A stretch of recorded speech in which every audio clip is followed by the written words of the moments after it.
Shadia. Bonjour, Ewan. Qu'est-ce qu'un psychopathe, Shadia? Hmm. Un psychopathe, à mon sens, est un affranchi. C'est la plus haute incarnation du rebelle. Il est inféodé aux règles morales, sociales, totalement désaliéné de ce que nous autres, qui ne le sommes normalement pas, des psychopathes, nous accablent, c'est-à-dire nos émotions, notre culpabilité, notre empathie parfois. Et c'est vraiment un individu qui appréhende le monde sous le prisme de sa propre vérité. Il érige son propre système dans le but unique de servir ses désirs, sa quête.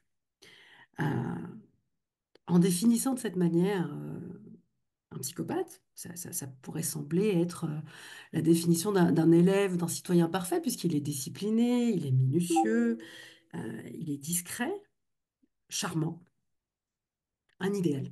Et un idéal qui va voler en l'éclats dès lors que ses belles qualités sont au service surtout du crime et de l'horreur. C'est comme ça, moi, que je définis un psychopathe. Très bien, très bien. Je suis assez d'accord avec toi, sachant que les scientifiques eux-mêmes ne sont pas tout à fait raccords sur une définition indiscutable. Je dirais que le psychopathe, au moins dans les domaines du fantasme et de la fiction, est un agent de la destruction, pas du chaos. J'ai expliqué, tu te souviens, dans notre émission sur le jeu, que le chaos, c'est l'absence d'un système établi, quelle qu'en soit la taille et les valeurs. Le chaos se tient hors de la civilisation, hors du Mhm. jeu civilisationnel, alors que la destruction mûrit, s'accroît, fleurit à l'intérieur du système, à l'intérieur du jeu, et le renverse, et le condamne. Le psychopathe est un agent de la destruction sophistiqué puisqu'il détruit le jeu en vigueur pour mieux le remplacer par un autre jeu. Tu vois? Le sien, comme tu l'as dit, il est le maître d'œuvre du cauchemar. Je pense à Funny Game US avec Michael Pitt, Tim Roth et Naomi Watts.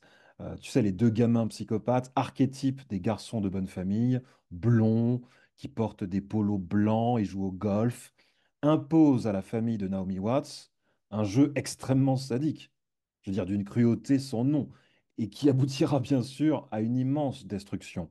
Jean-Baptiste Grenouille, par exemple, dans Le Parfum, subvertit les règles du jeu conventionnel, de la fabrication du parfum. Il les subvertit jusqu'à l'horreur. Je te raconte pas ce qu'il met dans les parfums. Tu vois, on renverse, on détruit, on remplace. Je te rejoins. C'est un système. C'est un système qui est érigé en parallèle avec un système qui est le nôtre, hein, moral, social, un système d'émotion aussi. C'est quelqu'un qui se dresse au milieu de son propre monde et qui va le peupler. Donc, qui va le peupler de ses fantasmes, qui va le peupler de ses obsessions, qui va le peupler aussi, surtout, de ses victimes. Mhm, Et, et effectivement, les scientifiques, jusqu'à présent, même si aujourd'hui les recherches sont beaucoup plus pointues, notamment avec les scanners cérébraux, ne réussissent pas à se concorder sur un diagnostic commun. mhm, Donc il y a effectivement ces trois traits, le manque d'empathie, la sociabilité et l'obsession. On sait par exemple que c'est des hypotrophies de certains endroits du cerveau qui créent ce manque d'empathie, qui créent ce problème d'obsession. Et d'ailleurs, accroche-toi, on serait 40% de la population à être des psychopathes. mhm, Nous ne passons pas tous à l'acte, pour la simple et bonne raison que le psychopathe réel n'a évidemment rien à voir avec le psychopathe fantasmé, fictif, sur lequel nous allons nous pencher. Euh, Maintenant, je pense que les scénaristes euh, ont pris au moins les quatre psychopathes qui sévissent dans la réalité. Est-ce que tu les connais? Non, je t'en prie, dis-moi. Eh bien, le cuisinier, le chef plutôt, le chef, un grand restaurant étoilé, le trader, le directeur commercial, il y en a cinq, pardon, le PDG d'entreprise et bien évidemment le dirigeant politique. Je crois qu'on en a pas mal en ce moment d'ailleurs sur la scène politique des psychos. Euh, et on aurait tous, en tout cas 1 à 2% de la population, aurait des traits psychotiques. Euh, et donc non, il y a pas forcément de passage à l'acte, on n'est pas tous des serial killers. Euh, Qu'est-ce qui nous fascine?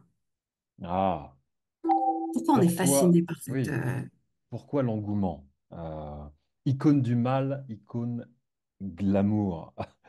Alors, entendons-nous bien, le psycho est un marginal, ok? C'est un outsider, un loup solitaire. Ripley est Oui. solitaire, le Joker est solitaire, jusqu'à Lady Gaga. Dahmer, un vrai psychopathe, celui-ci, mais rattrapé par Netflix, était solitaire. Bundy, même chose. Réel devenu irréel grâce à Hollywood, était solitaire, malgré sa vie de famille établie. Asami, dans Audition, est solitaire.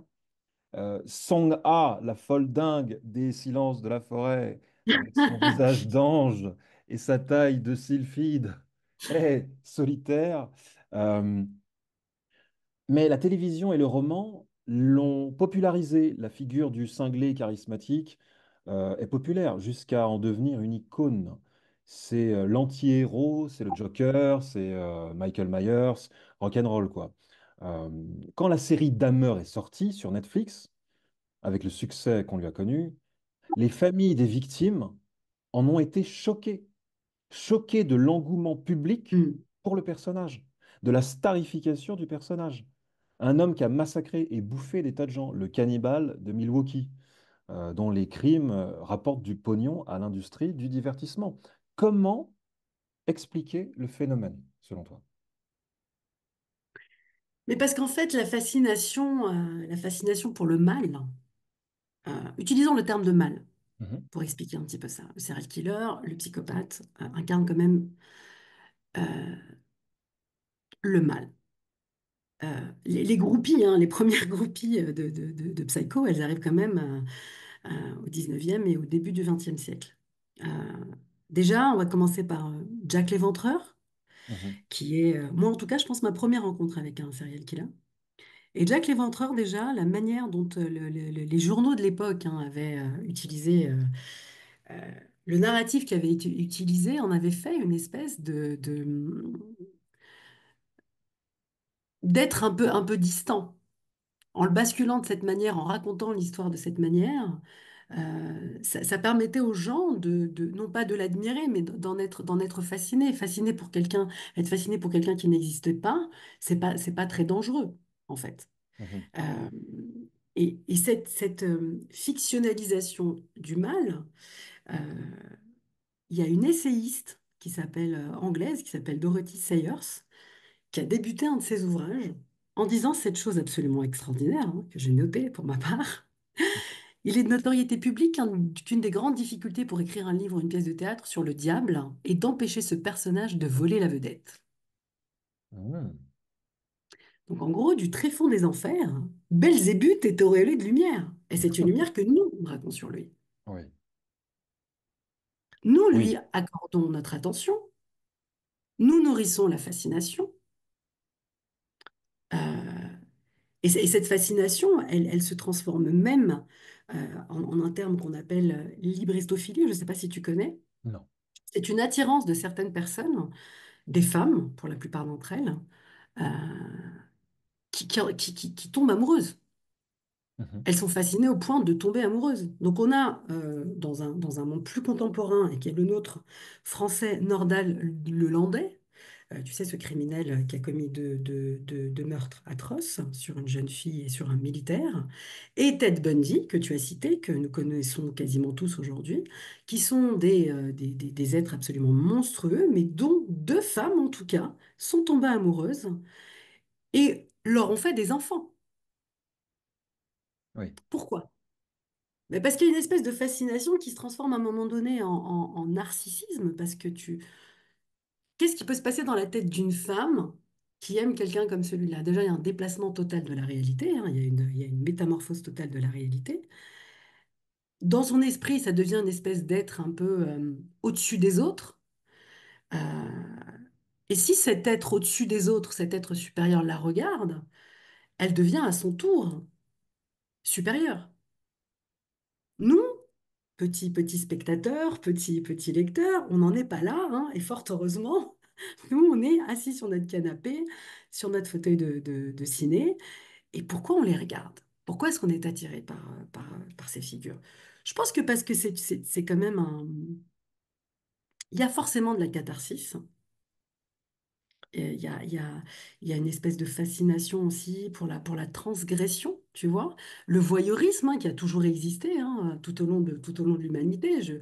On avait parlé durant notre podcast sur le jeu des gladiateurs Oui. qui étaient mis à mort pour le bon plaisir du public, tu vois. Je pense que tu as déjà assisté au moins une fois dans ta vie à un accident dans la rue, à un feu, et tu vois l'attroupement qu'il y a autour de ces événements-là. Tout le monde s'arrête. Tout le monde veut savoir. Tout le monde veut savoir si le type qui est tombé de moto est mort. Tout le monde veut savoir si la personne qu'on a sortie de l'immeuble respire encore. On est attiré par le morbide, par ce qui n'est pas normal et surtout le monde dont on est, alors excluant, mais dans lequel nous ne vivons pas. C'est beaucoup plus facile d'être spectateur. Moi, je dirais C'est, que c'est- le, en fait, ça rejoint ce que tu disais par rapport au diable. Euh, pour moi, le phénomène s'explique en trois points. Alors, le premier point est le suivant. Le diable est un rebelle. Le rebelle séduit. Hmm. L'agent de la destruction séduit. C'est horrible à dire, mais c'est vrai. Il séduit parce qu'il transgresse, tu l'as dit. Il donne forme à une sorte de euh, liberté ténébreuse. Le psycho n'obéit qu'à ses propres règles. Effectivement, il subvertit le jeu conventionnel, le vivons ensemble, prospérons ensemble, respectons-nous les uns les autres, multiplions-nous. Fuck off! Il balance tout ça par la fenêtre, tu vois. Quand le psycho cherche à rassembler, plutôt à ressembler aux autres, comme Patrick Bateman, tu sais, dans American Psycho, bah, on voit ce que ça donne. Sa vraie nature marginale, destructrice, rebelle, finit par prendre le dessus. Euh, c'est un point. Il y a autre chose. Le psychopathe, au moins dans nos fantasmes et en fiction, est un expert. Tu vois? Oui. C'est un manipulateur de génie, un dissimulateur incroyable, un maître incontesté de ses émotions, comme Joe dans la série You. Tu sais, quand il charcute le cadavre de je sais plus qui avec un sang-froid, c'est effarant. Le psycho est un joueur, il est expert en jeu de rôle. Tu vois? Il n'a pas d'identité propre, c'est une sorte de comédien né. Je pense à Ripley encore, c'est un expert du sadisme. Je pense à Ramsay Bolton ou Geoffrey Baratheon de Game of Thrones, bien sûr. En somme, le mec sait y faire. Il est doué. Je crois qu'un être humain doué, quel que soit son domaine d'expertise, marque des points. Tu vois?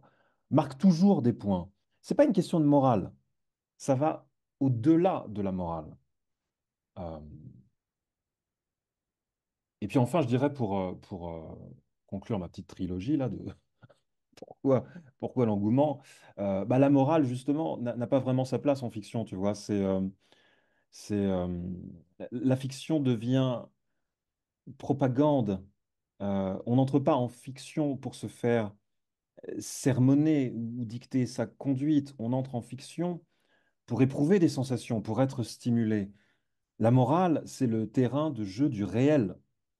C'est pourquoi ce qui nous paraît horrible dans le réel ou indécent nous subjugue dans la fiction, tu vois. On va voir L'Amant de Jean-Jacques Hano et on va se dire, c'est un très beau film. Mais dans la vie réelle, si ta fille de 15 ans couche avec un mec de 32, bah tu sautes d'un pont, quoi, avec le mec, tu vois. Le psychopathe bénéficie de l'amoralité de la fiction, un passe-droit. Donc pour résumer, il est rebelle, il est expert et il est privilégié. Et il y a alors des mesures aussi. il y a une des mesures qui fait qu'on les admire. Ils se font un monde qui est à leur image, comme tu disais très bien, qui n'est pas le nôtre qui est quand même un monde d'injonction sociale et de morale. Ils n'ont pas de restrictions, ils n'ont pas de pudeur, ils n'ont pas d'autocensure, et on se demande si on ne prendrait pas deux ou trois de leurs traits pour accomplir des actions qui nous-mêmes nous font peur, mais qu'on sait nécessaires. Et puis en plus, dans la mythologie grecque, les hommes qui commettaient pardon, des péchés étaient très sévèrement et souvent éternellement punis par les dieux. Euh, Aujourd'hui, c'est que la justice qui les attend. Et parfois même pas. Il y a, ouais, il y a vraiment une emprise. Je pense qu'on est sous leur emprise et on est sur leur charme. N'oublions Mhm. pas à quel point ce sont des charmeurs, des Ouais, séducteurs. ouais. Ils savent manipuler le langage, ils trompent de manière répétitive et systématique. Et on a l'impression, là, comme ça, de voir une magnifique mécanique à l'œuvre, une machinerie bien huilée, et qui fait exactement ce pourquoi elle a été conçue. Donc, satisfaire des désirs, trouver des victimes et les abuser. Je me suis posé une autre question. Euh, Est-ce qu'on n'est pas à la recherche de nouveaux héros aussi? Euh, alors, on a souvent parlé de décadence hein, dans les sociétés. C'est un terme qui est apparu notamment au 19e siècle, qui est même devenu un courant artistique.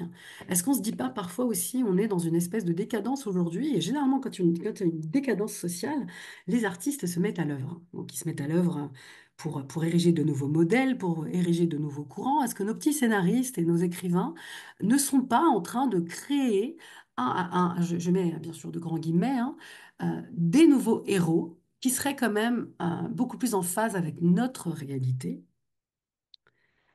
Je ne veux pas peindre un tableau très obscur hein, de notre réalité, mais quand même. Et est-ce qu'il ne serait pas plus facile aujourd'hui de regarder un psycho à l'œuvre euh, que de regarder une comédie romantique, même si je sais que sur Netflix, les comédies romantiques ont autant de succès que les séries reprenant la vie de vrais psychos ou en en inventant de nouveaux.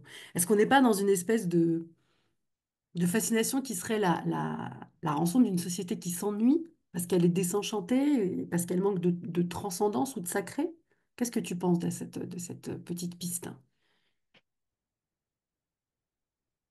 Je dirais que la férocité native de l'être humain est à l'œuvre. Tu parlais des comédies romantiques qui touchent une autre corde sensible chez nous, mais il y a cette férocité dont nous sommes capables et qui nous fascine chez nos congénères.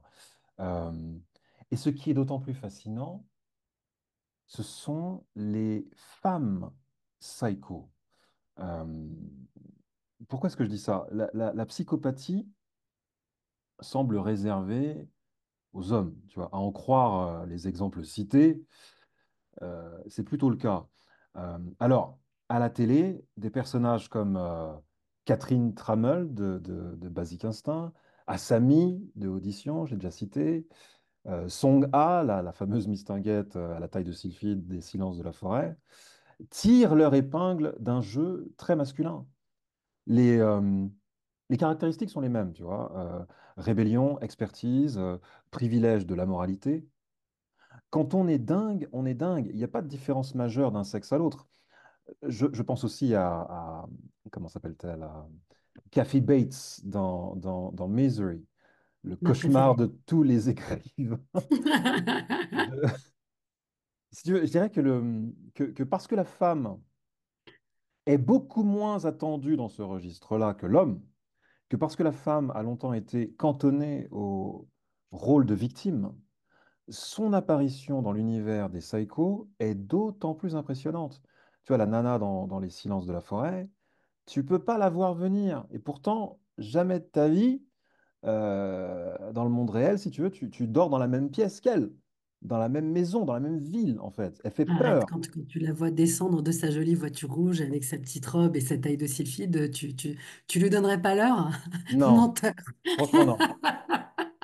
franchement, non. Parce que tu as vu la série. Non, elle m'a fait flipper dès la bande-annonce, en fait. Avec la fixité de son regard, déjà, il joue pour beaucoup. Oui. Je veux dire, elle fait peur, quoi. Quand elle commence à bouger, et même sans rien faire, elle fait juste flipper, en fait. En fait, la femme bénéficie de l'effet de surprise. C'est la grande force des outsiders, tu vois, l'effet de surprise. Euh, il y a évidemment plein d'autres personnes qui se sont concentrées sur notre sujet. Il y a, comme je te l'avais dit, des scientifiques, des psychologues.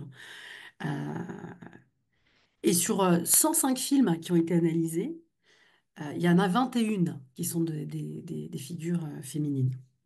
Donc, les femmes psychopathes existent, hein. Je me suis documentée, elles sont beaucoup moins nombreuses, effectivement. Elles sont aussi folles, tu as tout à fait raison si nous devons réduire la psychopathie à une forme de folie. Mais surtout, et là je vais revenir sur la fiction, elles ne sont jamais mises euh, en action pour les mêmes manières. C'est-à-dire que nous avons normalement euh, trois grandes quêtes de la femme psychopathe, ou trois grandes tentatives de vengeance. Donc tu as l'érotomanie, cet amour déçu puisqu'il est complètement fantasmé. Je pense que tu te souviens de Glenn Close dans Liaison fatale. Bien sûr. Euh, la maternité, toutes ces femmes qui n'arrivent pas à avoir d'enfants et qui lorgnent très dangereusement sur l'enfant de la voisine ou l'enfant qu'elle garde. Et là, c'est Rebecca de Mornay dans La main sur le berceau. Euh, et tu as Kate Bates dans Misery. Je pense que c'est une histoire d'érotomanie, mais je dirais aussi du pouvoir. C'est-à-dire on- on développe quand même le trait féminin par excellence, l'amour, la maternité. Il y a très peu de figures de psycho féminines qui vont par exemple perpétrer leurs crimes via le sexe, sauf bien sûr celle de Basic Instinct. Basic Instinct, tu peux me le prononcer en anglais mieux que moi, s'il te plaît? Basic Instinct. Thank you. Plus contemporaine aujourd'hui, on a Killing Eve, où là, alors là, on a forcé le trait de la glamourisation et de la féminisation contemporaine, hein. C'est vraiment à son zénith, puisque, pardon, elle aime autant poignarder, étrangler, égorger que se saper, hein. Bien sûr. Elle est très chic, elle est très couture et avec son espèce de d'élégance clinquante, comment ne serait-elle pas sympathique? Moi, il y en a une que j'aime beaucoup. Je ne sais pas si tu as regardé la série Luther. Luther, Euh, non. Non. non, donc Killing Eve, oui, j'ai beaucoup aimé Killing Eve, mais ok. j'ai pas encore regardé Luther. Alice Morgan, qui est l'une des protagonistes de je ne sais plus quelle saison de Luther, euh, elle a une intelligence presque surnaturelle. C'est-à-dire qu'aujourd'hui, on commence quand même à en voir arriver et qui ne serait pas juste frustrée par une grossesse qui n'arriverait pas ou pour un amour déçu. Donc extrêmement intelligente. Elle a tué ses parents. Personne n'a jamais réussi à prouver le crime, alors que je ne spoile pas, hein, les gens qui regarderont la série ou même Tu la spoil saison. un peu, mais c'est pas grave. Bah, en fait, c'est la première chose que tu vois dans la première scène du premier épisode. Tu vois, si je spoil, ben, j'aurai un blâme. J'en suis navrée, mais c'est vraiment pour expliquer la caractéristique du personnage. Oui. Et elle en est elle est tellement arachnéenne, mais en même temps tellement attirante qu'elle devient la coéquipière de Luther. Elle l'assiste, elle le sauve un certain nombre de fois. On sent qu'il y a une attirance manifeste, hein, palpable, qui se crée entre eux, mais qui bien évidemment ne se matérialise jamais. Donc, si tu veux, même dans les personnages de serial killers féminins, ce qu'on ne voit pas en revanche dans la série coréenne que tu as citée, il y a quelque chose qui a quand même attrait au genre. Jusqu'à très peu. C'est-à-dire que la psycho, soit elle en pince pour un mec et elle ne veut Tu toujours pas comprendre. continues à dire psycho, c'est rigolo, hein? Oui, psycho. Oui, mais moi je suis parisienne, il faut que je parle comme les Moi Parisiens. aussi, je suis parisien. C'est pas vrai. Si, c'est vrai. Tu n'aurais jamais su qu'on dirait psycho si tu n'avais pas habité quelque part un certain nombre d'années.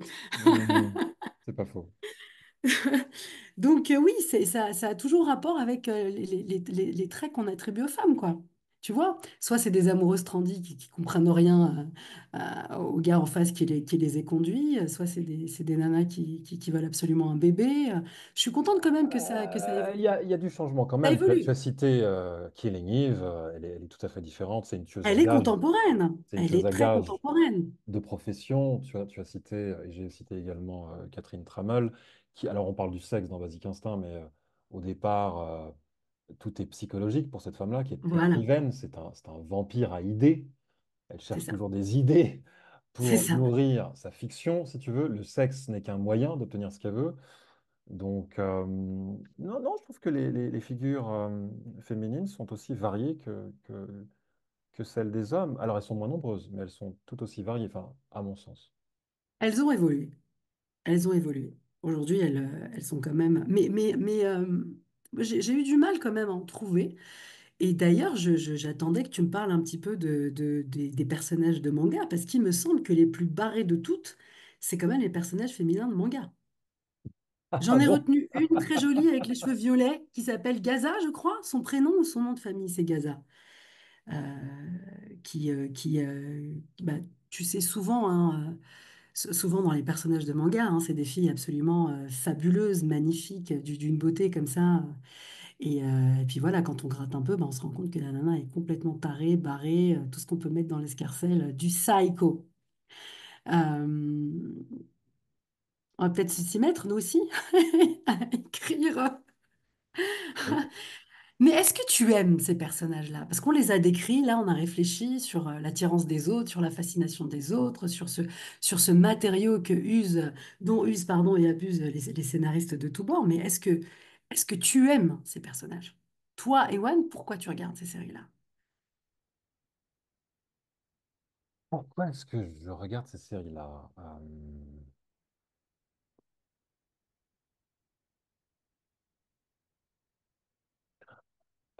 Je crois que bien souvent on vit par procuration à travers les séries que l'on regarde, les films que l'on regarde ou les livres que l'on lit, si tu veux. C'est une manière de se projeter dans une vie qui n'est pas la nôtre, de faire des choses tout à fait sulfureuses que nous ne ferions pas nous-mêmes. C'est la licence poétique, c'est l'avantage de la fiction. Euh, c'est une cour de récréation grandeur nature. Je pense que c'est aussi un exutoire, peut-être, euh, un défouloir même. Tu vois, Un défouloir. il y a certaines scènes de films qui sont assez jouissives et en même temps tu te dis, mais jamais de la vie je pourrais jouir d'une telle scène dans la vie réelle, tu vois. Je pense notamment à certaines scènes du Joker avec Ouais, Joaquin. Tu vois, vraiment, moi j'ai ressenti une espèce de jouissance, quoi, de jouissance quand lui passe à l'acte, notamment quand il se fait harceler, voire tabasser dans le métro new-yorkais, me semble-t-il, enfin new-yorkais, de Gotham, hein, de Gotham City. Il se fait malmener t'as dans le raison, t'es devenu métro, parisien. n'est-ce pas? C'est ça. Eh bien, il se venge copieusement. Je ne vais pas spoiler pour ceux qui n'ont pas vu le Joker, mais C'est pas sa comme moi. vengeance, elle est édifiante, quoi. Oui, Il devient un chasseur qui traque. Et c'est vrai que c'est jouissif. Je pense qu'il faut le dire. Tu vois? Sinon, on ne regarderait pas ces choses-là. Si on n'éprouvait pas, si on prenait pas notre pied, on s'en détournerait. Ce qui est fascinant avec l'être humain, c'est qu'encore une fois, il accepte ces choses-là dans le domaine de la fiction et il les rejette en bloc dans celui de la réalité. Et c'est une espèce de schizophrénie qui existe chez nous vis-à-vis de nos goûts. Tu vois? Ce qui est acceptable en privé, ce qui ne l'est pas en public, quoi. le fameux pacte de crédulité dont je te parle souvent. Oui. Ma fascination, elle a commencé. Alors, ma fascination est plutôt mon envie terrible d'analyser, de comprendre, l'un de mes plus gros défauts. Seven. Seven, Brad Pitt, Kevin Spacey. Ce psycho. m'a tout de suite, enchantée, happée dans son monde, euh, parce que c'était tellement bien, enfin, cette espèce de renvoi à la Bible, aux 7 péchés capitaux. J'entrais dans le pacte de crédulité, tu vois? C'est-à-dire que le fait qu'il utilise les 7 péchés capitaux pour mettre à mort de la façon la plus atroce les gens dont il considérait qu'ils se roulaient, hein, dans la fange de ce fameux péché, moi, m'a attiré tout de suite. Et ce qui va me gêner, par exemple, dans certaines séries où je vais pas forcément rentrer, où je vais pas forcément être transportée, comme je le disais, c'est quand je ne comprends pas la motivation. J'ai besoin de comprendre la motivation, c'est-à-dire que du zigouillage de l'hémoglobine, en veux-tu, en voilà, je n'adhère pas. J'ai besoin qu'on m'emporte, en fait, même là-dedans. J'ai besoin qu'un psycho me convainc, tu vois. C'est un peu, c'est particulier, hein, mais je regarde un nombre incalculable de séries nordiques, pour le coup. C'est un sujet qui est là, vraiment filé à toutes les sauces. Et c'est drôle parce que mes enfants, quand ils passent et qu'ils me voient regarder ça, ils me disent, voilà, elle est encore en train de regarder ces trucs de psycho. J'ai pas encore réussi à les inviter dans cet univers-là. Mais ouais, pour ma Alors, part, j'ai besoin. tu cites les enfants, ce qui est étonnant avec la jeunesse, et on était les mêmes, hein, à leurs âges, Oui, c'est qu'ils vont employer certains mots comme ça à répétition. C'est-à-dire que tu vas te gratter le nez, t'es un psycho, tu vois. T'es c'est un ça. ouf, tu vois. Ah, ouf! Dès que tu sors un tout petit peu du cadre, tu deviens un Un psycho, juste un tout petit psychopathe, peu, tu vois. c'est vrai. C'est rigolo comment est-ce que les jeunes s'approprient ce genre de mots très très forts et en font des mots qui ne veulent plus dire grand-chose finalement. Mais je vais te faire un petit parallèle, peut-être pour finir. J'y pensais tout à l'heure. Je me disais qu'en fait, cette glamourisation dont on a parlé, euh, c'est quand même quelque chose dont se servent beaucoup aussi les communicants. Donc là, pour le coup, les scénaristes, mais aussi les communicants. Je suis pas certaine que tu te souviennes des Guignols de Canal, parce que tu ne devais pas regarder la télé, tu ne devais même pas avoir de télé chez toi. Est-ce que Si, les tu connais? guignols, si, si, si. Si, les Guignols, tu connais. Ok. Il y a un Oui. truc exceptionnel qui s'est passé avec les élections, la première élection de Chirac, c'est la marionnette. C'est la marionnette de Chirac. C'est-à-dire que la marionnette de Chirac est devenue tellement sympathique. Moi, je me regarde encore quelques passages parfois parce que pour le coup, les, euh, ceux qui écrivaient les petites scénettes étaient très très forts. C'est-à-dire que Chirac était à mourir de rire. Et c'est exactement ce qui est utilisé pour le psycho. Sa beauté, son charisme, son esprit arachnéen, les systèmes qu'il va mettre en place pour arriver à ses buts. C'est-à-dire qu'à un moment donné, on oublie complètement qu'à la fin, c'est une nana qui se retrouve dans une cave, c'est le collègue qui est trucidé dans les toilettes, ou c'est juste le passant qui se retrouve sous le train dans le métro. Et pour toi, Et on a tendance. Chirac est comparable à un psycho. Alors, mais il n'est pas comparable à un psycho, lui, pour le coup, mais aujourd'hui, il y a des études extrêmement sérieuses sur la psychopathie de certains de nos dirigeants. Très sérieuses. Oui, la fiction, l'écriture érige parfois le très sérieux ou l'innommable euh, en quelque chose de mystifié qu'on peut regarder droit dans les yeux sans ne plus jamais avoir peur. Le fameux pacte de crédulité dont tu parles, la cour de récréation grandeur nature dont je parle, vive la fiction, quoi. C'est ça, encore et toujours. Merci, Shadia. C'était À chouette. bientôt, Ewan.